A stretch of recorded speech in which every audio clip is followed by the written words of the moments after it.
Hey everybody, welcome back. We are doing another episode of Pages Promotions, the virtual book festival we're doing all through the month of June in 2020. So welcome back. Tonight we are featuring Tadashi Moore.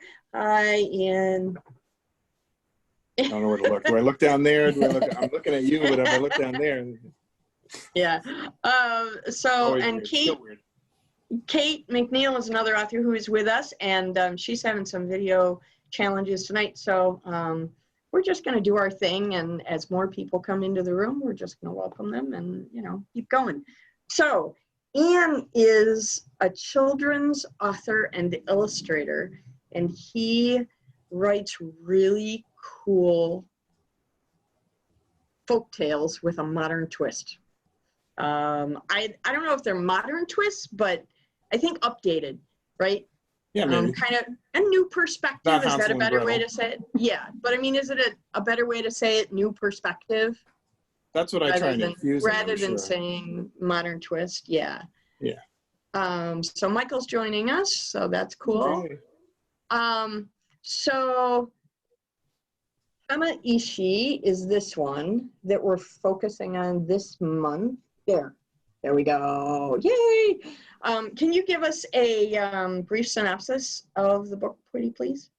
Yeah, it's about a little pebble that finds out the secret of the large looming boulder that everybody's afraid of on the mountaintop. So it kind of takes place in the grass. The setting is this valley, and I set that up pretty quickly. There's a bunch of bugs and ants and grass, and the grass all pantomime. I had a lot of fun with that actually. But yeah, that's the basic setting. So this is a retelling or a new perspective on a Japanese folk tale, right? No, that's Zōsan. Zōsan, okay. Okay. But, so this one is all brand new out of your really cool imagination? Somewhere in my brain, yeah. I can't remember the exact moment when I thought I want to write a story about a pebble and a boulder. I don't know why. I have some scribbles from like 3 years ago, but somehow that got in my head. Yeah.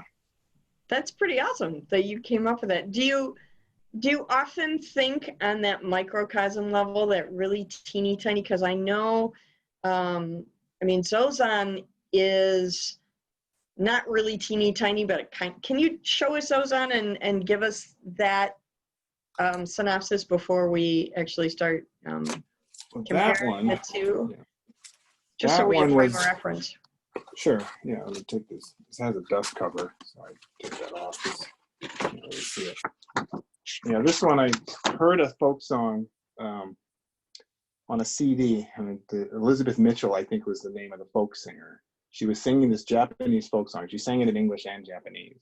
It's about a little elephant who essentially loves his mom and dad, and he's supposed to be the one singing, or somebody's singing to the elephant. You have a very long nose. Yeah, my mama has a long nose too. And I remember when I heard that, I was like, this is really cool. First of all, yeah. Half Japanese, so that was part of the intrigue. I'd never heard that before. My mom never sang that to me. But I was going to do a picture book. What's up, Ian? Hey, Matthew. What's up, man? Hey, Matthew. Good. I have not seen Matthew in way too long. Oh, man, this makes my day. I know. That's great. Welcome, Matthew. That's an old college buddy right there. Matthew, thank you for muting your mic because you've got some really loud background noise. So, unless you well, he's jamming there. Yeah, somebody's singing. When we used to hang out and play, do some work together, we used to work out of his house. He would play, double bass drum death metal. So this is a bit different. But okay. All right, so let's get back to the conversation. Matthew will join us back, I'm sure. So Zōsan is a Japanese folk tale or folk song about a little elephant. Yeah. Okay. And did that influence this book? I mean, other than the idea that I wanted to somehow make it have some Japanese connection, not really. The name Okay. came up from a little research. I started looking up. I wish I remembered exactly how this happened. I don't remember, but the word Tamaishi means, I think I might have been looking up what pebble means. It means pebble, or it means boulder. And the two parts, you got Tama and Ishi, and they're on the back here. This is Tama on the top. That's Ishi on the bottom. This means like jewel, and this means stone. So together, they kind of make this idea in Japanese of like diamond in the rough. It actually, they refer to some stones that you sometimes put in your garden. You might even think of a geode. You've seen geodes before. Right. You crack them open. They don't look like much anything else. If you crack them open, they've got all those jewels inside.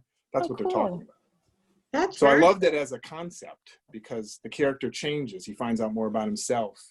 He's throughout the course of the book, and he figures out the truth about the boulder at the end of the book, and it's their relationships. That's so cool that you were able to take what we would normally consider as non-sentient or inanimate objects and give them all this personality. I think that's really awesome. It seems to be my thing they so far. But they feel so real. It's so super cool. I mean, like elephants, they're thinking, and they're, my new children's book coming out that my husband and I are working on together is about a baby elephant. So that makes sense to me. But for you to take boulders and little pebbles and make them sentient is a really cool thing. I admit there's a bit of a stretch. Thought about doing you have to talking rock. But I think it's really cool. Once you get there, it's fine. It's just it's really cool. I mean, especially for children, because children don't have those judgment boundaries, right? Right. I mean, children look at a stick and it could be anything. Exactly. Yeah, that's kind of the approach I was having. Yeah, that's very, very cool. I want to show everybody some of this artwork because I'm fascinated with your art. I mean, you're an amazing storyteller and you're a great author, but this art is beyond cool. The intricacy of this art is really, really neat. So let me see if I can do this properly. So here's one. Oh, wow. The detail in these are amazing. I did it so much better on the TV program because I was able to. Yeah, that's just, Zoom compression. So, and then here's another. Yeah, that's my favorite. And again, here, let me do this. The detail is just absolutely incredible. It took about 16, 20 hours to draw that. Only? Yeah. The software that I use tracks it, and that actually vindicated me a little bit when I realized it did that, because for the longest time I was a little self-conscious about using digital devices to draw. You see people on Instagram, they have their perfect little moleskins and all their drawings. That's great, but that's not me. I would go insane trying to do that. But this allows me to be a little more forgiving. It's like my handwriting is deplorable, so there's just no way. I have a doctor's signature. So this one is my favorite. I love this. Let's see if I can get the detail in here. The detail of the faces on these guys are just so cool.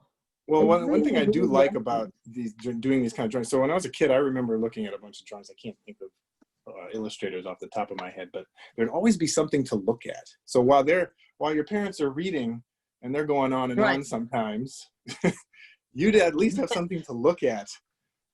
So I like to inject them. So there's a lot of detail in that particular one. You can see one of them is actually reading Zōsan. One of the ants is actually carrying the book and he's reading. It's really hard to see. In that particular picture?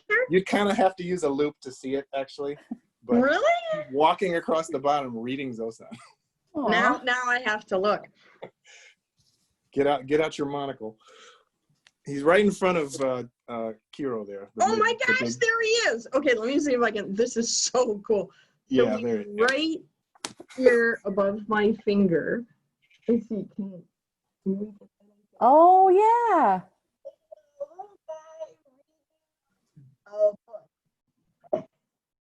I just thought of one illustrator. His name is Graham Bass. If you've never heard of Graham Bass, I hadn't heard of him until my kids got he did the 11th Hour, right? I don't know. He did a book called Animalia, and it's A through Z, and every page is thousands of things in each drawing painting with the letter A or letter B. I mean, it's stuff like that's amazing. I love stuff like that. He did another book called The 11th Hour that's very much the same way, and it's based on a grandfather clock. Oh, well, I'll have to look that one up, because that sounds cool look too. it up. Very cool. So, so something you did that I thought was really interesting with the art in this book, aside from the fact that it's, oh my gosh, incredibly detailed. I just got to do this. This is another one.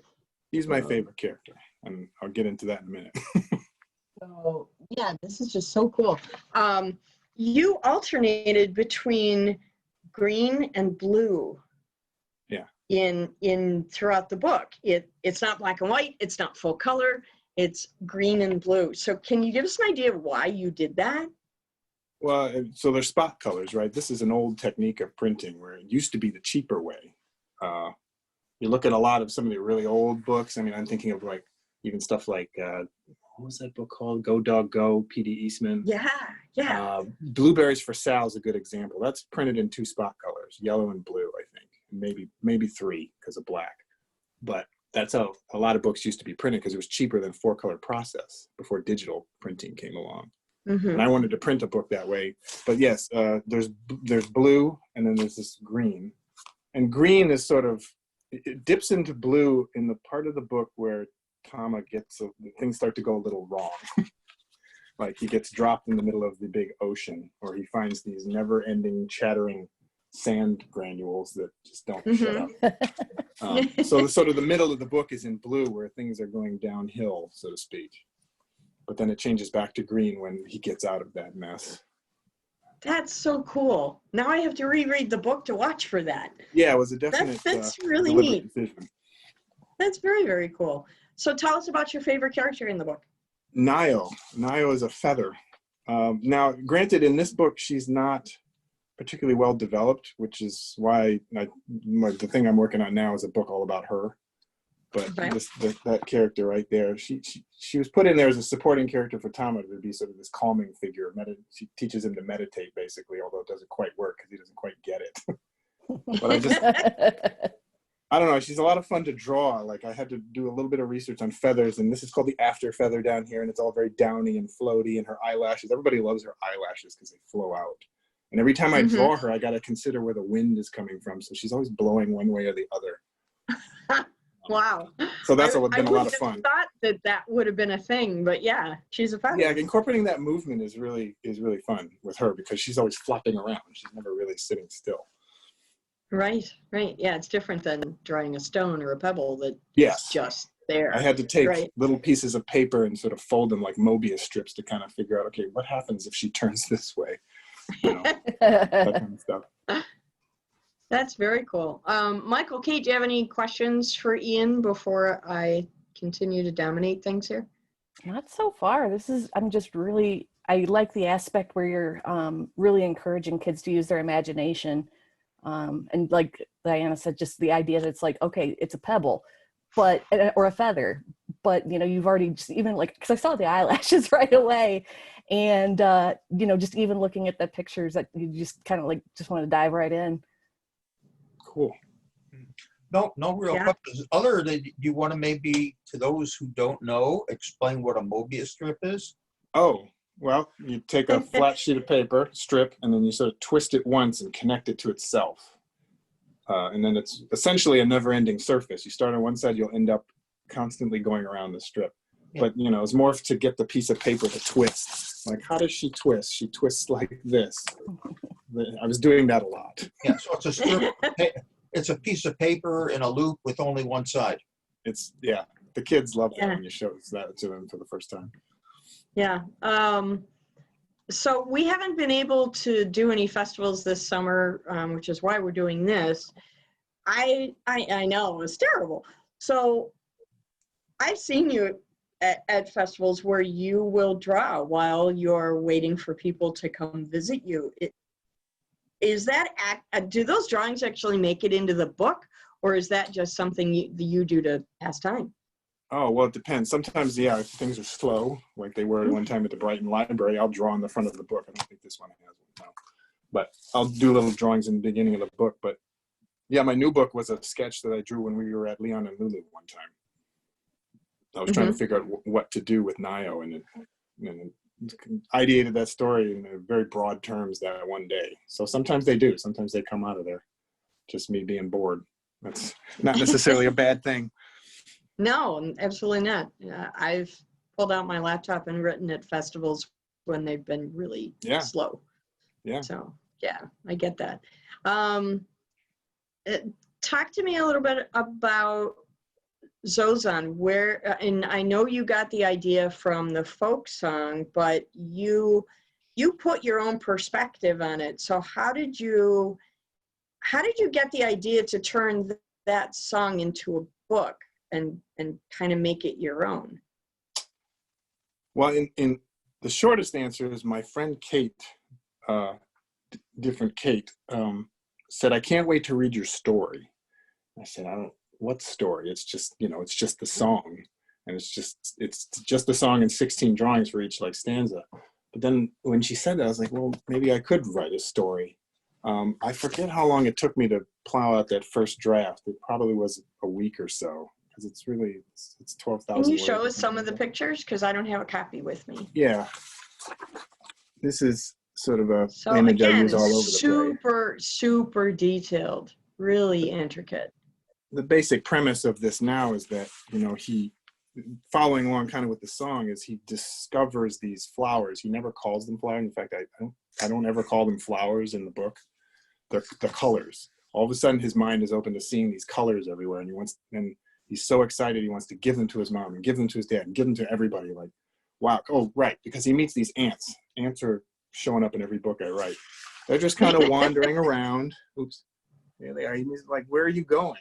He asked them all, and they said, well, they don't know where they're going. We're just going somewhere, and we're going to enjoy ourselves. He's like, wait, what do you mean? Because he's been it's implied he's been kind of sheltered and doesn't really wander very far. He's not like he's unhappy, but just hasn't gone on an adventure like that. So he tries it, and he finds these things. And then he's just so excited he's got to find them everywhere. And that's kind of where he pivots from. He goes all sorts of different places trying to find these colors. I don't know where that came from, honestly.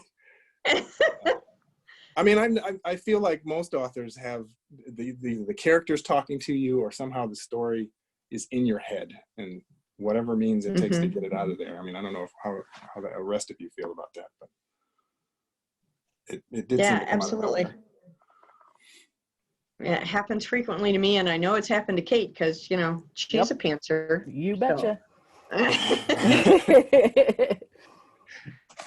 So, Ian, I know this question's sitting in Kate's head. How much research do you do for these books? I mean, I know they're kids' books, and I mean, do you do research, or do you just pants it and make it up as you go? I guess it sort of depends on what you mean by research. Like when I was listening to Andy talk about world building, that's just fascinating, because that's not something I've ever done. That is just amazing. Or was it Troy? Yeah. Troy. Yeah. Troy and his chart. Oh my God. That's just like, wow. I don't know if I can do that. But let's see. I certainly do visual research, like all sorts of visual references, trying to figure out how do I draw these things. Believe it or not, now I feel like I can draw grass all over the place, but they didn't come immediately. I probably could share some of that, but I don't know how quickly that'll show up. So I definitely do visual research, like for the new book. What do clouds look like? How do I want to render clouds? Because I'm not painting them, I'm drawing them. So I got to figure that out. I mean, I've had to figure out what the parts of the feather were. It gave me ideas about how to draw her. It gave me the idea for the eyebrows.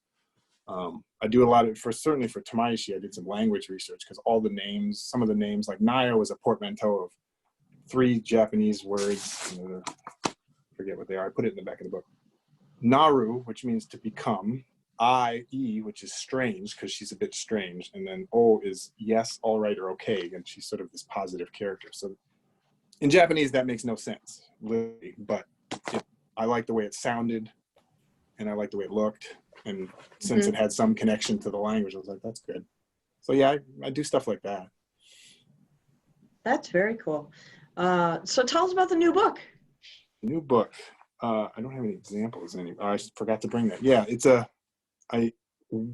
when I finished Tamaishi, I figured I wanted to do something with Nayo's character, the feather.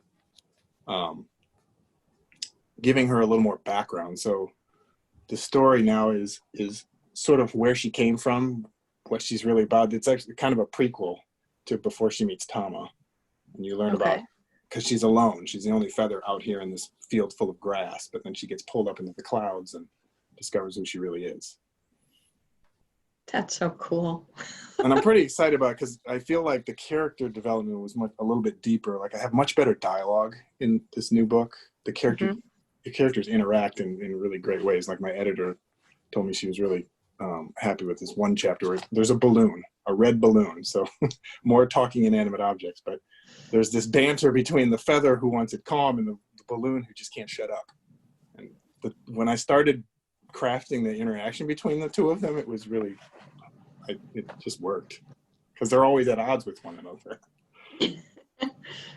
It sounds like your books have that dialogue dichotomy where one wants to talk a lot and one doesn't. Is that a native thing to your existence, or is that just something that's fun for you to write about? Well, no, I'm usually pretty quiet, so maybe it's just fun to write a character like that who just wouldn't be quiet. I had I have a person in mind to sort of act that for me. He's a friend of mine from a long time ago. He kind of talks like that. Okay. Kate, Matthew, Michael, any questions? Oh, Matthew made it back. He did. Any questions out there? I have one. So if you could have a magic ticket and it basically will turn your work into any other medium, so it could be turned into a movie or a short story or a cartoon or an anime or a song, what would you pick? Easily my dream of dreams, it's a Miyazaki film, right? Animated like that. Nice. Zōsan in particular, but any of them really, that would be phenomenal.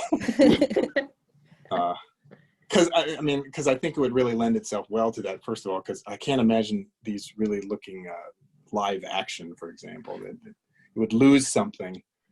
Even the idea of a face being plastered on a feather, I don't know if you've ever seen realistic renderings of like Homer Simpson. They're pretty creepy looking. It just doesn't work. That two-dimensional does not, even when you try and put them in 3D, it's not quite the same. So some 2D animation of this would just be it would be the best. What did you think of the film Ants, since you've got ants in two of your books? Well, Bug's Life is better. Ants was okay. Some of the characters in Ants were interesting, like, Woody Allen's Woody Allen, but Bug's Life, I like that one a lot better for the types of characters that they had in there. I don't know if you remember that one. Mm-hmm. The circus troupe, that's just brilliant. Yes. Like, that may be peripheral and sort of in the back of my head while I was doing this, because I loved that movie. I've seen them both, but very cool.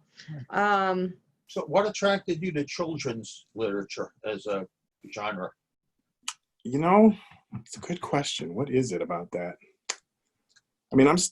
I loved books like The Phantom Tollbooth. That was probably the one book that made me want to do this, even though I didn't do it at the time that I read it. In 5th grade, I used to write kind of stories like this, but I don't know. I do enjoy the opportunity to try and talk about what might be more serious issues, but not in a too serious way. I don't know. Like in the new book, I actually wanted to figure out a way to talk about death without getting too heavy, and I think I figured out a way to do that with one of the characters. But I like promoting the parent-child reading dyad too. A lot of people would ask me, what grade level you're writing to, and it's a valid question, and I didn't want to ignore it, but I didn't want to be afraid to put in words that might be complicated or hard for them to read, because I would want them to be sitting down with the parent, like my son Elliot would do, like, what does that word mean, Dad? And I just explain it to him, or we talk about it, while we're reading, that kind of thing. Sure. So I like promoting that kind of dynamic, that kind of relationship, because that's the way my parents used to read to me. Have you considered doing any grown-up fiction? I know part of why you do children's is because you get to do art too, and True. That's a bonus, right? That's another good valid answer to that question, actually, because I like to do that. Have you thought about doing grown-up fiction? What does that mean to you?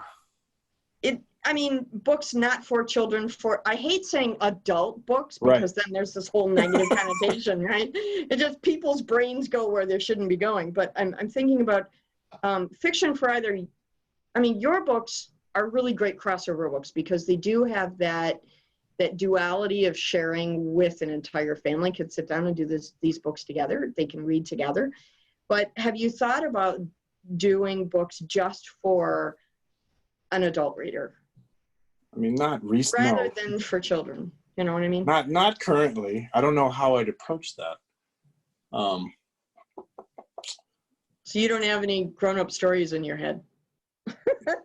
Well, I don't know. Once I finish this one, all bets are off, maybe. But there's something appealing about writing this way. That's why I asked the question. I don't know exactly what that means. Does it mean I tackle heavier themes? Not necessarily, because if you think about what Jordan did, he's tackling some very heavy themes for kids. Absolutely. Right? So it can be done. Yeah. And there's a certain challenge to that I like too. So I don't know. Probably not. Okay. I might stay on my inanimate object streak here for a while. I think it's beautiful. You should keep doing that. Absolutely. Can I ask a follow-up? Absolutely. Hi, Ian. When you work on a project like this, do you think of yourself as like an artist, an illustrator, that you want to tell a story visually and then write words to go with it? Or I kind of thought of this question from her previous question, because if you're writing a grown-up book, you would probably be writing mostly words and prose, and then if you supplemented it with an image here or there. And I know you as a musician, an artist, and a writer, so I wonder how you approach these projects. That's a good question. I would definitely say it starts with some kind of visual, like sketching, and then that kind of, because that's how Zōsan started. It was just drawing these words from this song, trying to take those words. Zōsan says, you have a very long nose. What can I draw with that? And starting with the drawing kind of makes the words come out, makes a story happen in my head, I think, and that's what comes out later. So it's definitely a visual first and words second. I don't know if I could do it the other way around. Although while I'm writing, the stories have evolved. It's not like my first draft was ever perfect as it ever, but I've, gotten new ideas just from the writing process too, for sure. So let me ask another part to that question. Matthew just divulged that you're also a musician, which I think is something I knew, but I forgot. So let me ask you this. When you're playing music, do you hear the tune in your head or do you see the notes on the page? Most of the time, so I'm a pianist, and a lot of it is just the visuals of the keyboard. Like I remember sitting down at 6 years old and just seeing patterns and just playing it and seeing how it sounds. And it's a very reactive conversation at some point with the piano. You're playing, you're hearing it. Where do I want to go from there? And at this point, when I sit down to compose stuff, it's very much like that. It's definitely more directed with all the training that I've had than say 15 years ago, but it's still that sort of organic conversation with the piano when I'm playing, which I really enjoy. Do you feel that way with your art too? Does it feel like an organic conversation when you draw? I think so, yeah, because it goes through 3 waves of this very rough sketching, and no, that's not where they should go, and trying to place everything as a design on the page, very rough, just circles and boxes and face lines and stuff, and that kind of evolves. And sometimes I'll come back to a drawing after it's done and say, no, I need to add another thing over here. So you can just see that in there somehow. That's very cool.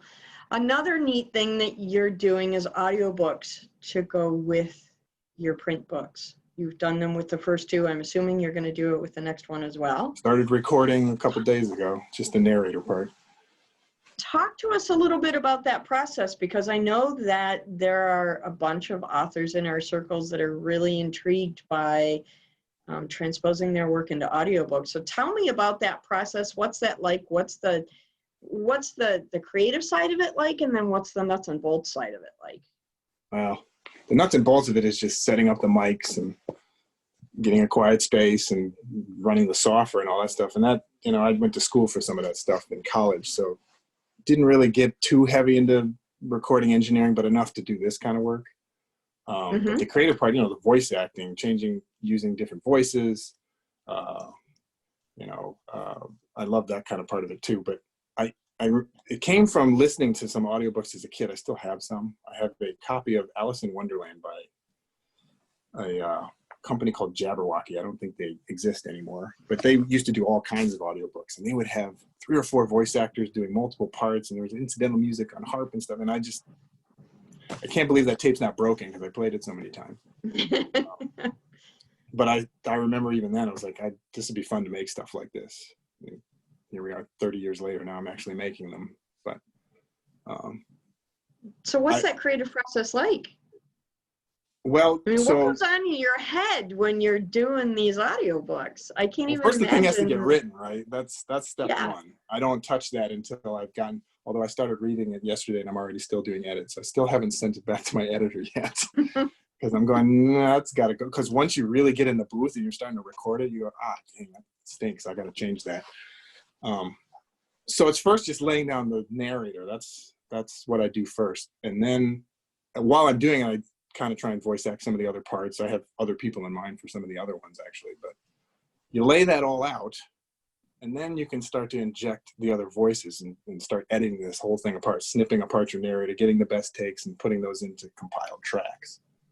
And I usually do that chapter by chapter, jump around a little bit. It's kind of like pantsing it when you're writing. Actually, I don't go from chapter 1 to chapter 12 in order. I just can't. Wow. Okay. Yeah, it's a similar process. The music, I don't know. That's a tough one. That one is just, if it's something comes to me, I sit down and try and play it. Sometimes I just sit down and start plunking something out that is calling to me. And then that seems to work. Other times in some of these tracks, there's a couple tracks in the Tamaishi audiobook that I pretty much just sat down and improvised, just played along with the finished track with all the voices and sound effects and things in it. And I just played something with it because it felt right. And that way I could time it. I rarely ever write this stuff down like a composer would necessarily. It's all just playing. Oh my gosh.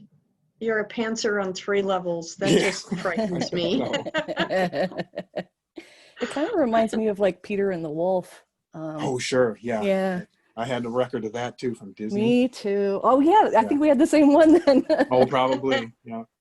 There's a great version of that that's all done with typographic elements. I can't think of it. I bet if you Google it, you could find it. It's brilliant. What? Tell me about this. Not only is it Peter and the Wolf, but it's acted out by some kids, and all the animation is done with typography.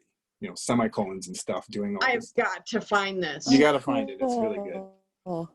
That's so cool because I dream in words, so that would be ideal for me. Yeah, it's a I great have a version. I have a version of Peter and the Wolf with Sir Patrick Stewart doing the narration. Wow. Back to your question, Kate. If I could get Sir Patrick Stewart to read, I have that one too. That doesn't fool Ian, I'm sure.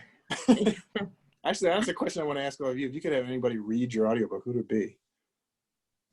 Oh, that's a good one. If you know, to do the voice for it. Yeah, sure. To read it for you though, either the whole thing or just maybe a part of it, right? What do you think, Troy? Somebody with an accent. What kind of accent?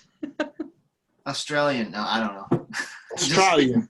I am partial to British accents. I used to watch a lot of Monty Python, so anybody with a British accent, Irish accent. I can't do an Irish accent very well. I think if I could have anybody, I'm thinking especially now of my romance, A Tryst of Fate, because the main character is a man. I would give probably almost everything I own if Pierce Brosnan would do that for me. Oh, wow. There you go. Yeah. A friend of mine used to be his assistant. Oh my gosh.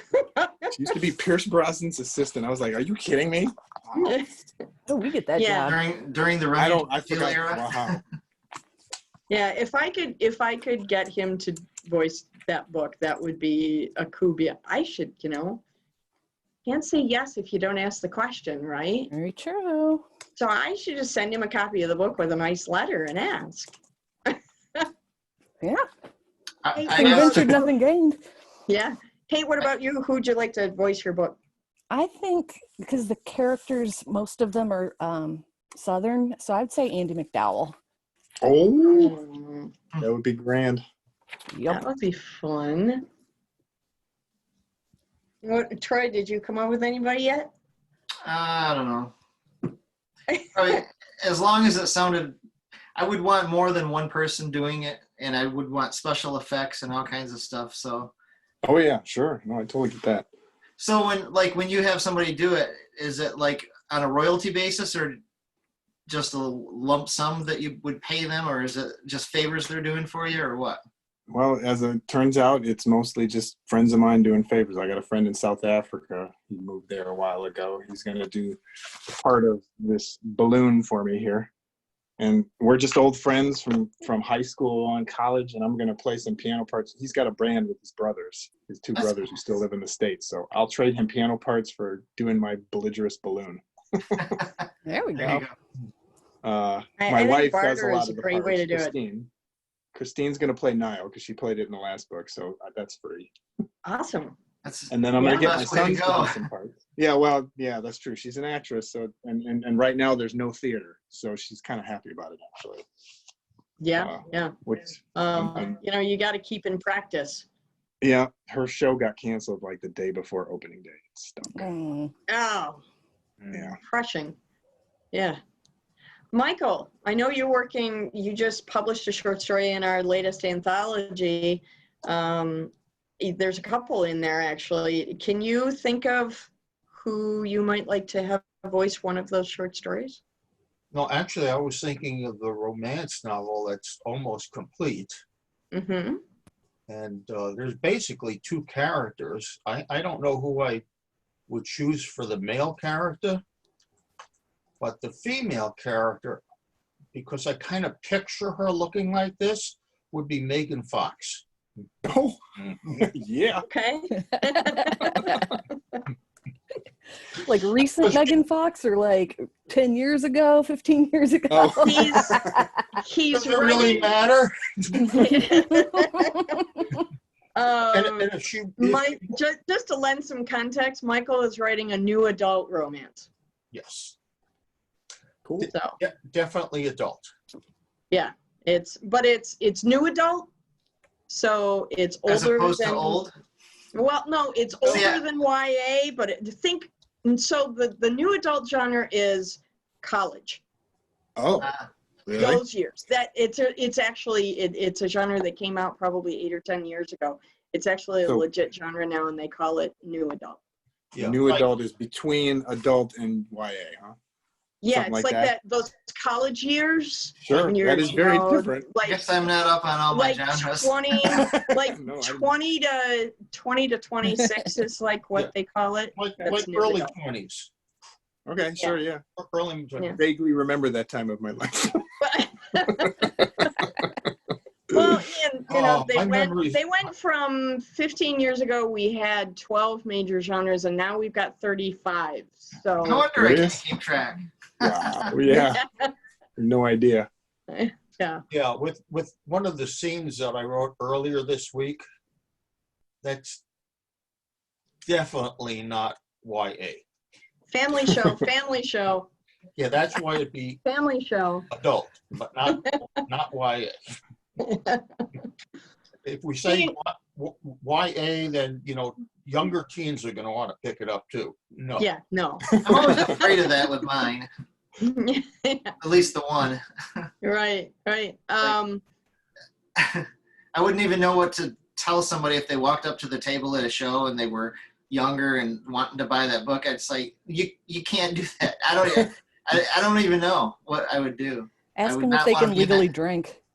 Yeah. Yeah. Can you legally drink? You can read this book. We might have to make a new age classification, PG-18. Isn't that just like No, NC-17? Yeah, it is. No, that's in the movies. Well, that's They never really did designate books with those kind of things. I know Yeah, a lot of people tried. Actually, there is. I was going to say, you have one on your book, don't you, Diana? Yes, I mean, there is an entire rating system, developed for books. If you're curious about this, you can go look it up. Go to bookcave.com. Is that And recent? it's within like the last 5 years or so. Oh. And it's a rating system that was borrowed from the film industry and tailored for the books. If you go to my website at dkpwriter.com, you'll see that all of my books have been rated according to their system. So let me write that down. Wait, Yeah, is it, and in the future prints of my books, those logos will actually appear on the back cover, so people Yeah. know. But it's what was it again? bookcave.com. Oh, they did not pay their domain registration because it is Oh. up for sale. Oops. So I'll if just you, do a search it's, or I something. know that it's a subdomain of another, of a broader company. If you go to my website at dkpwriter.com and you go to the resource page, there's a direct link over to them. Oh, you know what? Um, I think it's mybookcave.com. I just Oh. Googled it. Yep, Oh, yeah, there it you is. Yep, go. mybookcave.com. mybookcave.com. Thank you. So there you go. But it's a really cool way to immediately give your readers an understanding of the subject matter inside. So I'm starting to I'm repubbing all my books, and because my old publisher passed away, the company was dismantled and disbanded, so I'm now repubbing my books under my own imprint with Pages Promotions. And I'm going to be adding those rating graphics that they have on the back of all my covers. Sure. So That's you can cool. list your books with them, and it goes into this database so that people who are looking for children's books, people who are looking for, you know, a more adult style content or young adult content, they can look for things by rating and find your books that way. This is really good. I didn't know It's about that. really, really cool. Yeah, you get an Yeah. opportunity to go check into it. It's a pretty cool thing. Okay, so mybookcave.com. Yeah. Book I- singular. I do put Yes. on the copyright page a disclaimer, so I have that. But But having this like on the back cover, or even putting that, like I even on the incorporated website it. or something. Yeah, I incorporated it on my website so that people can see immediately what the rating is with the graphic, and then there's a list of the bullet points that make up that rating. Just so that there's because with my romance novel there was some content that might have been questionable for young adult readers. So I wanted to make sure that there was a real clear understanding of what was in there. So. There we go. I'm back. Hey, I don't know what yeah. happened there. Then you don't get the mom So- beating you over the head with a book. I can't believe my kid had this. Exactly. Yeah, So and if the mom does, you can always say, I warned you. It's on the copyright page. It's right on the back cover of the book. It's just sitting Or there.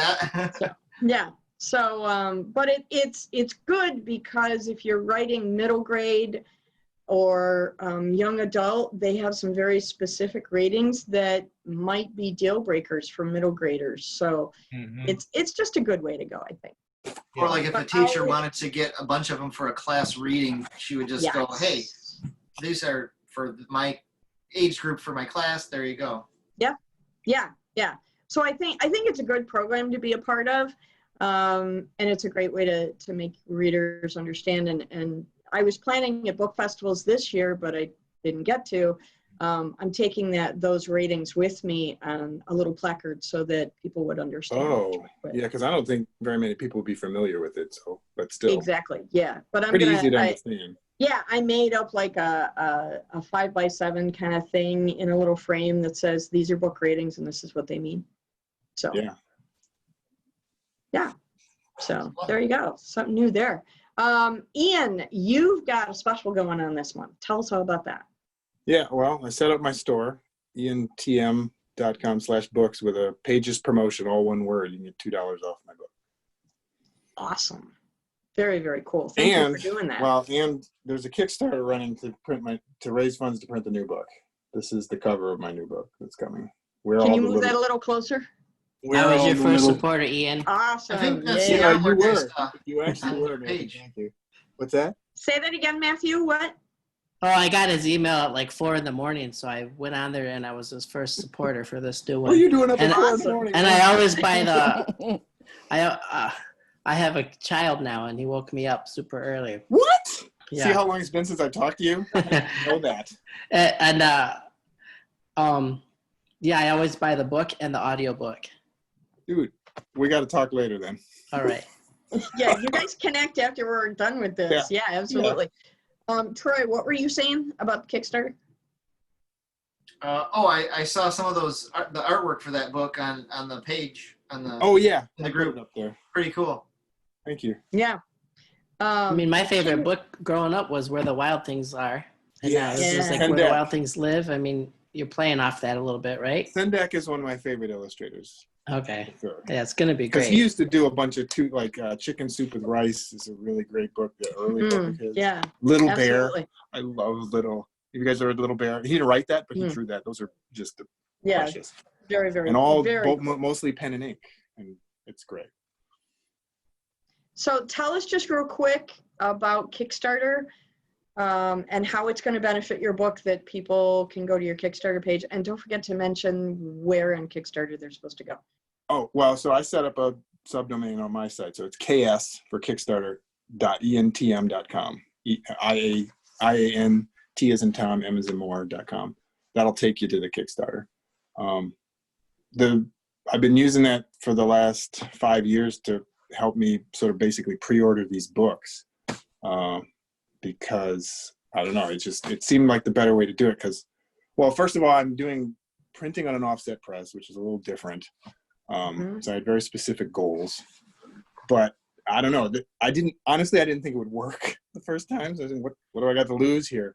But since it did work, I tried it a second time. It worked with Tamaishi. People just, in essence, are prepaying for the book, pre-ordering it, and they're helping me pay for the production costs. They're helping me pay for the audiobook production, for the time.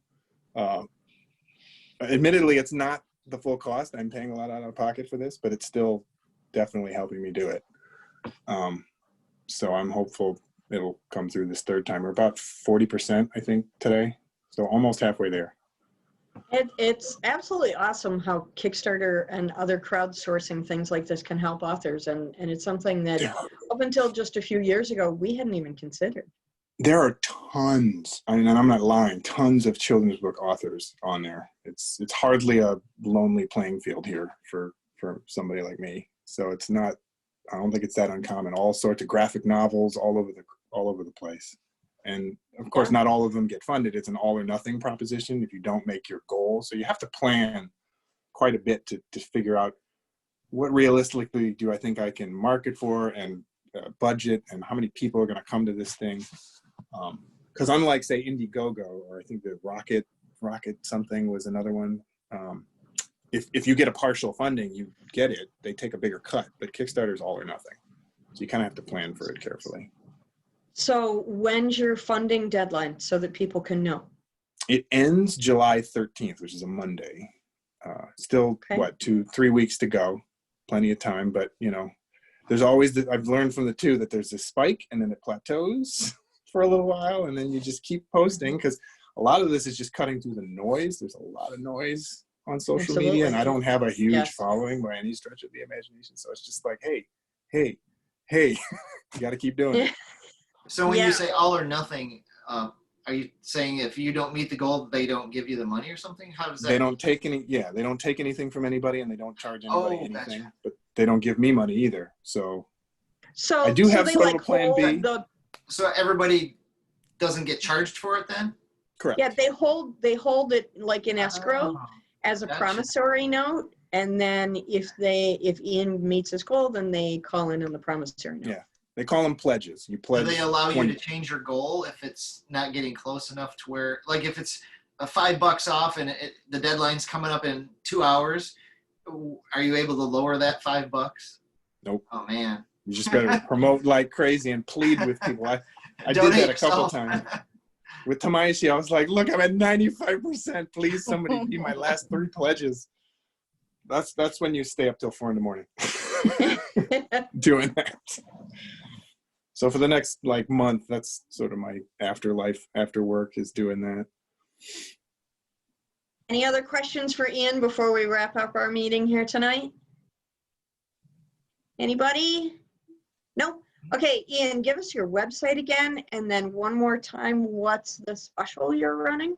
Sure. The website is just iantm.com/books, although there's a link from the main domain. So iantm.com/books.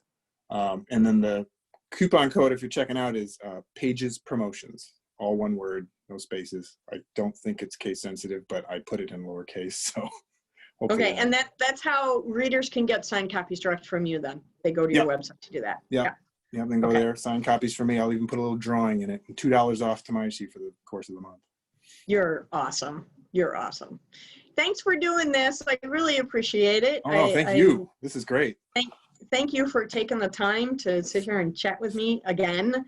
I do appreciate it. And once the studio opens back up, we'll do another show for the new book. So, that'd be awesome. you know, yeah. Crossing my fingers. goal is. I don't want to jinx it. Not there yet, but it's going to be soon. I know that since the rest of the state's opening up after the pandemic, that these studios are going to be opening soon. So as soon as I'm able to get back in, we're doing it because I love supporting indie authors. So we will definitely do that. That is that you support indie authors. It's more than apparent. Well, it's my thing. Yeah. You know, I'm not going to bars anymore. I'm not, you know, carousing out till 4 in the morning. I'm doing this instead. So yeah, I totally hear that. Yeah. So this is the virtual book festival we're doing all throughout the month of June. All of our conversations with our authors are on our YouTube channel. So if you're seeing this one and you're curious about what some other authors may have to say, jump on our YouTube channel and check them out. And Ian, this will be up tomorrow, 10, 11 o'clock, somewhere in there. So you can link over to it and feel free to use it as you will for your marketing endeavors. That's why we're doing this. So thanks everybody for coming, and I hope to see you again for another episode tomorrow night. Have a nice night. You do great interviews, Diana. Thank you. Thank you. Bye-bye. Thank you. See you at the next one.